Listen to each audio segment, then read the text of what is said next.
Oh my God.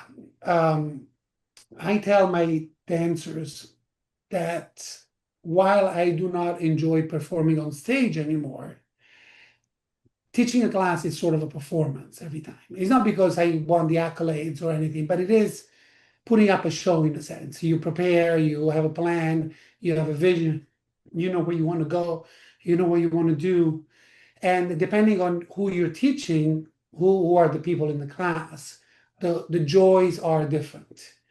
Of course, when I teach class to my dancers, the joy is to see how I can inspire them to delve a little deeper in their artistry. Because, I mean, our dancers are already technically very strong.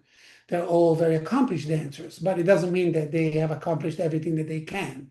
So the journey and see the transformation from when they start, especially a new dancer that joins the company, it starts in October, it's September, October, and the transformation at the end of the season in May, that is an incredible joy to see how they go through what the beginning months of the company is usually for them, it's what we call them the spinning cycle, when we throw information at them and they kind of like taking all this stuff in, and then little by little they start managing it and are able to, and we're able to prepare them to, let's say this, as a teacher, my goal is not only to teach them my style, but to teach them a way to approach any style of dance.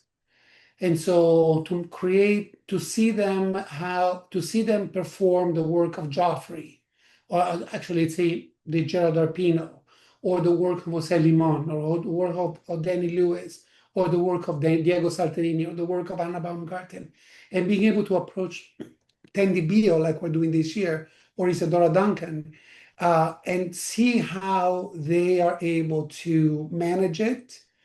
That is my goal as a teacher.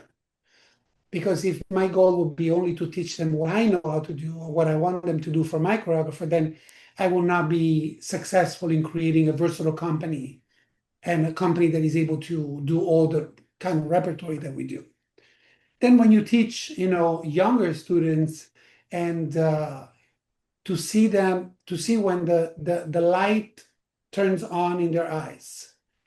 And there is a moment that it does. And unfortunately, it doesn't happen with everybody all the time.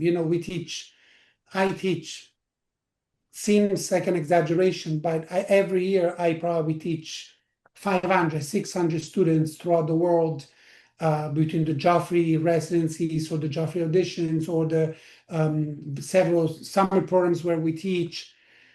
And you can't imagine that all of them will become dancers. It's illogical.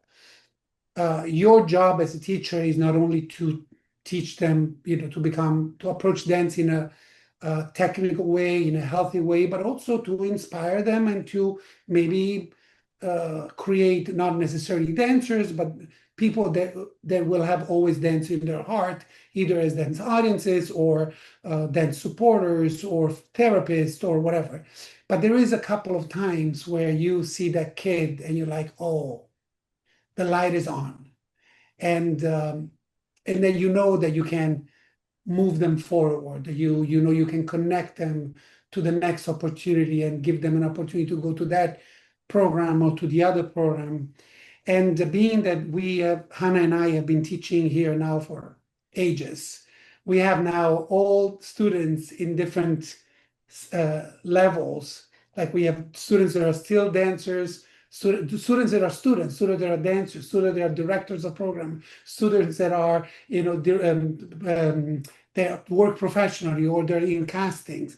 So being able to have that network when you see that kid, how you're able to move him or her, or to move the kid into a college opportunity and then maybe into a job opportunity because you have created that network through all the people that you have taught, that is a great satisfaction.